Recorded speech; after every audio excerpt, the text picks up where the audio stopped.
అమ్మా అమ్మా ఏమిటమ్మా? ఏమిటా కంగారు? అన్నయ్య అన్నయ్య అన్నయ్యకి ఏమైందమ్మా? ఏం చేశాడు? ఎవరు నన్ను కుట్టాడా? హోటల్లో గొడవ జరిగితే పోలీసులు పట్టుకెళ్ళిపోయారమ్మా. పోలీసులు పట్టుకుపోయారా? ఇప్పుడు నేనేం చేయనే తల్లి? 4 రోజుల నుంచి ఇంట్లో ఎంతో శాంతిగా ఉందని ఆనందపడ్డాను. ఎంత పని చేశాడే వీడు. మీ మామయ్య గారు వచ్చే వేళైంది. ఆయనకి ఈ విషయం తెలిస్తే అమ్మో నా గుండె అయిపోయేలా ఉంది. ఇప్పుడు నేనేం చేయనే గీత? అత్తయ్య పెద్దదానివి, నువ్వే ఇంత భయపడితే నేనేం కావాలి? ఈ విషయం మావయ్య గారికి తెలియకుండా మనమే బావని బయటకు తీసుకొచ్చేద్దాం. పద. ఎక్కడికి? పోలీస్ స్టేషన్ కి. అలాగే వెళ్దాం పదమ్మా.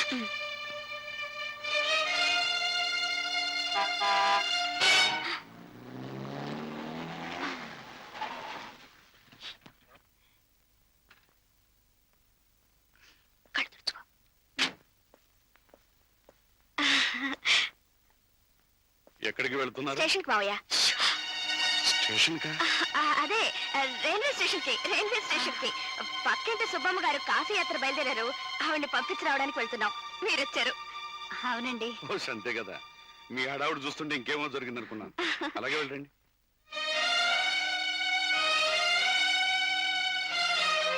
బాబు రవి, ఏమిట్రా ఇది? నువ్వు జైల్లో ఉండడం ఏమిట్రా? న్యాయమూర్తి కొడుకువి నీకు జైలు బ్రతికేమిట్రా? ఇదంతా నా కర్మ. బాబు ఎస్ఐ గారు, నా బిడ్డ ఏ తప్పు చేసేవాడు కాదండి. ఎక్కడో ఏదో పొరపాటు జరిగింది. అందుకే చీమకైనా హాని తలబెట్టని వేడికి గతి పెట్టింది. బాబు మీకు దండం పెడతాను, నా బిడ్డను వదిలేయండి. వచ్చావా అన్నయ్య? అన్నయ్య నా బిడ్డని కాపాడన్నయ్య. వాడిని ఎలాగైనా ఇంటికి తీసుకెళ్ళాలి. మీ బావగారికి ఈ విషయం తెలిస్తే వాడిని నన్ను ఆగు. విషయం తెలుసుకొని ఎస్ఐ గారు ఏం జరిగిందండి? మీ వాడు జనతా బార్ లో పెద్ద గలాటా చేశాడని ప్రొపరేటర్ అప్పారావు గారు కంప్లైంట్ ఇచ్చారు. అంతేకాకుండా స్టేడియంలో మీ వాడికి బ్యారర్స్ కి పెద్ద గొడవ జరిగింది. ఆ గొడవలో మీ వాడు ఒక బ్యారర్ ని కొట్టాడు. దెబ్బ బలంగా తగిలింది. అందుకే రవీంద్రబాబును అరెస్ట్ చేయాల్సి వచ్చింది. సరే, జామీన్కి అరేంజ్ చేయండి, నేను సంతకం పెడతాను. మేము ఈ కేసులో జామీన్ ఇవ్వదలుచుకోలేదండి. ఎందుకని? ఆ దెబ్బ తగిలిన వాడి పరిస్థితి చాలా సీరియస్ గా ఉంది. అంతేగాక మీ వాడు ఉద్దేశపూర్వకంగా కావాలని కొట్టాడని అప్పారావు గారి కంప్లైంట్. ఈ కేసుని ఐపీసీ 302 క్రింద కోర్టులో ప్రవేశపెడుతున్నాం. అందువల్ల జామీన్ ఇవ్వం. కావాలంటే మీరు కోర్టులో ప్రొసీడ్ అవ్వండి.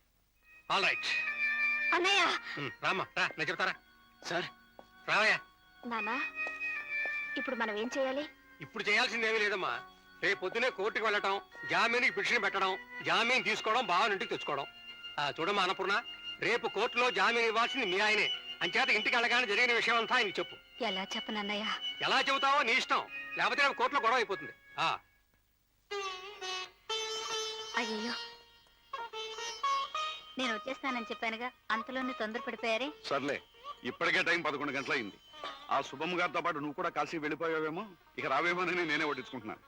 అదేమిటి, ఆవిడ నువ్వు ఒకరినొకరు వదిలిపెట్టుకోలేక తెగేర్చుకున్నారేమిటి? రైల్వే స్టేషన్కి వెళ్ళాను కదండి, దుమ్ము పడింది. ఏమ్మా పద్మ, నువ్వు కూడా కూర్చోరాదు? మేమిద్దరం తింటానులేండి. వాడేడి? వాడు ఇంకా రాలేదండి. ఎక్కడికి వెళ్ళాడు? ఎక్కడికి వెళ్ళాడు? ఏమండి, వాడు ఎక్కడికి వెళ్ళాడు? వాళ్ళ మావయ్య వాళ్ళ ఇంటికి వెళ్ళి ఉంటాడు. మరి ఆ సంగతి చెప్పడానికి అలా నసుకుతావు ఎందుకు? అయినా ఈ వేళప్పుడు మామయ్య గారి ఇంట్లో ఉండటం ఏంటి, పెళ్లి పెటాకులు కాకుండా?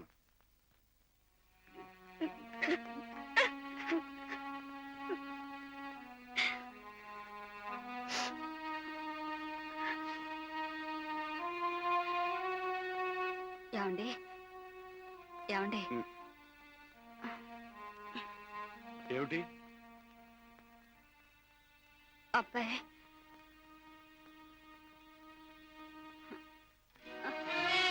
ఏమిటి అబ్బాయి? చెప్పు, ఏమిటి అబ్బాయి? అబ్బాయి అబ్బాయి అబ్బాయి అంటే నాకేం తెలుస్తుంది? ఈ మధ్య వాడి దిగులు ఎక్కువైపోయింది నీకు. అసలేం కావాలో చెప్పు. అదేనండి. అదేనంటే ఏమిటది? అదే వాడి పెళ్లి విషయం. వాడి పెళ్లి విషయం చెప్పడానికి అర్ధరాత్రి లేని మరీ చెప్పక్కర్లేదు. ఇది నన్ను అడగడం కంటే వాడిని అడగడం మంచిది. వాడే చెప్తాడు.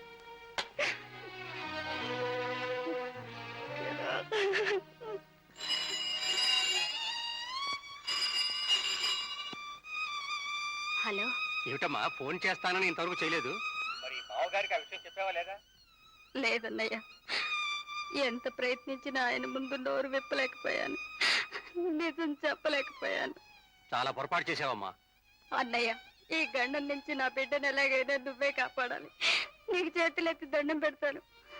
రవిని ఎలాగైనా ఈ కేసులోంచి బయటపడాయన్నయ్య. నా ప్రయత్నం నేను చేస్తానమ్మా. కానీ చూడు, జడ్జి నీ మొగుడు, అదేనమ్మా నా భయం. ఏమండి రామారావు, పార్టీని తీసుకురాకుండా మీరు ఒక్కరే కోర్టుకొస్తే కేసు ఎలా పరిష్కారం అవుతుంది? మళ్ళీ ఈ నెల 30వ తారీఖున వాయిదా వేస్తున్నాను. ఈసారి కూడా పార్టీని తీసుకురాబోతే కేసు కొట్టేస్తాను. వెళ్ళండి. అలాగే సార్. నెక్స్ట్ ఏమిటి? బెయిల్ పిటిషన్ అండి. పిలవండి. మామిడిపూడి రవీంద్రబాబు, మామిడిపూడి రవీంద్రబాబు, మామిడిపూడి రవీంద్రబాబు.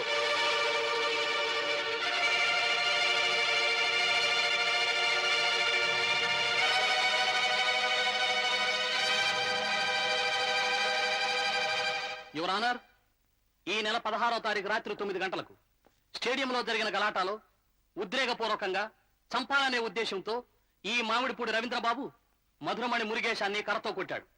అతనికి తల మీద బలమైన దెబ్బ తగిలింది. అతనిప్పుడు హాస్పిటల్లో చావు బతుకులు పరుచున్నాడు.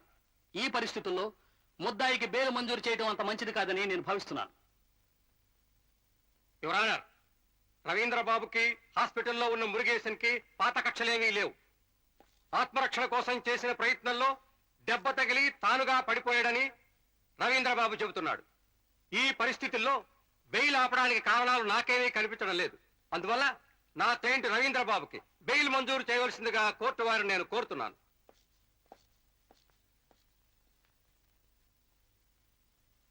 కేసు పూర్వాపరాలన్నీ పరిశీలించిన మీదట ముద్దాయి మామిడిపూడి రవీంద్రబాబుకి బెయిల్ మంజూరు చేయుటకు కోర్టు వారు నిశ్చయించడమైనది.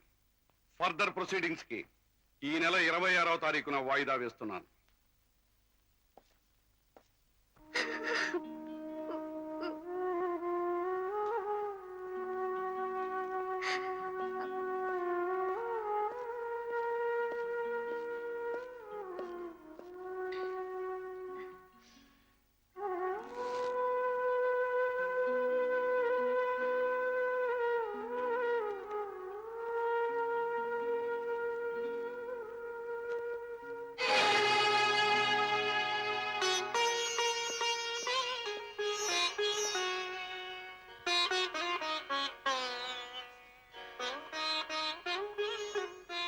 ఆగు. 25 ఏళ్ళు నాతో కాపురం చేశావు. ఇన్నాళ్ళు నీ కొడుకు విషయంలో నువ్వు పక్షపాతంగానే ప్రవర్తిస్తూ వచ్చావు. వాణ్ణి చేజేతులా నువ్వే చెడగొట్టావు. ఇంత తప్పు చేసిన చివరకు ఇవాళ కూడా వాణ్ణి నా నుంచి దాచేయడానికి ప్రయత్నం చేశావు. ఇంతకాలం నిన్ను క్షమించినా ఇవాళ మాత్రం క్షమించలేకపోతున్నాను. పూర్ణ, దయచేసి ఇంకెప్పుడు నా గదిలోకి రావద్దు. శిక్షపడి వాడు కూడా నాకు దూరం కాబోతున్నాడు. ఇంకెవరూ నాకు అక్కర్లేదు. Please get out. Go away.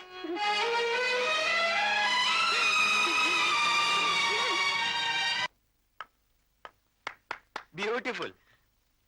మీకు శుభార్. ఏమిటో జడ్జి గారి అబ్బాయిని మీరు తేలిగ్గా వదిలేశారు కానీ నేను మాత్రం వదలలేదండి. మా వాళ్ళు పట్టు పట్టేశారు.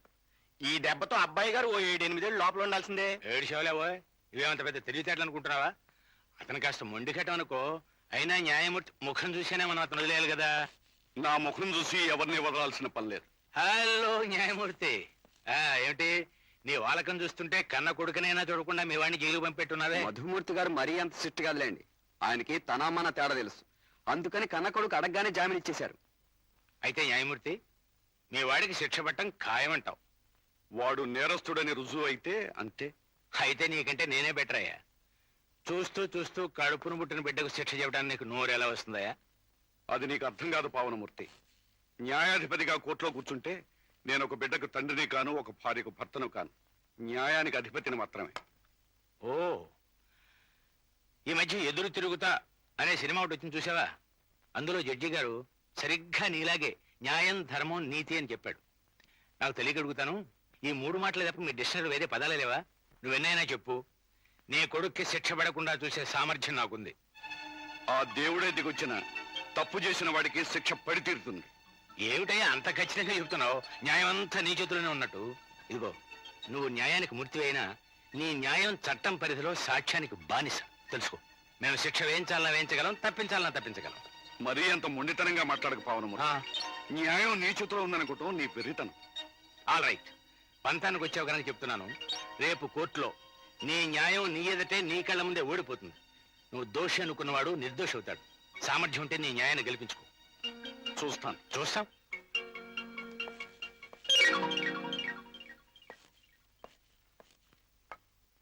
అయ్యా కోరిని అసాధ్యం గల అప్పుడే మొదలెట్టావా? ఏం చేయమంటారు చెప్పండి. మీరు మా బావగారితో చాలా అనవసరమైన విషయాలన్నీ మొదలు పెట్టారు. నాకు బోర్ కొట్టి ఇది మొదలు పెట్టాను. సరే, మీ మేనల్లుడికి శిక్ష తప్పించాలంటే ఏం చేయాలంటావు? చాలా సింపుల్. ఈ అప్పారావు గారిని ఒక్క నొక్కు నొక్కితే చాలు. నొక్కు. అయ్యా నాదే ఉందండి. మీరు 2 అంటే 2, 3 అంటే 3. నో, ఈ మోసాన్ని ఒప్పుకోను. నన్ను రక్షించడం కోసం ఎవరు కట్టుకథ రాసిన పనిలేదు. నాకు తెలుసు నాయన, నువ్వు సత్యహరిశ్చంద్రుని పెద్ద తమ్ముడు అని నాకు తెలుసు. చూడు బాబు, నువ్వు వాణ్ణి కావాలని కొట్టావా? లేదు. కానీ నువ్వు వాణ్ణి కావాలనే కొట్టావని నీ మీద కేసు పెట్టారు. అది పచ్చి అబద్ధం. ఆ అబద్ధాన్ని అబద్ధంగా రుజువు చేయడానికి నీకు సాక్షులు ఎవరున్నారు? ఇదిగో ఈశ్వరరావు అక్కడున్నాడు. ఇతను నీకు ప్రాణ స్నేహితుడు. నీ స్నేహితుడి సాక్ష్యానికి ఈ కేసులో నయా పైసా విలువ లేదు. అందువల్ల ఆ అబద్ధాన్ని ఓడించి ఈ నిజాన్ని రక్షించాలంటే మనము ఇన్ని అబద్ధాలు ఆడాలి. అదే నాయన లోకధర్మం. అందువల్ల రేపు మీరు కోర్టులో నోళ్లు మూసుకొని కూర్చోండి. ఈ లోపల నేను వెళ్ళి ఆ అప్పారావు గారికి బాగా పంపు కొడతాను.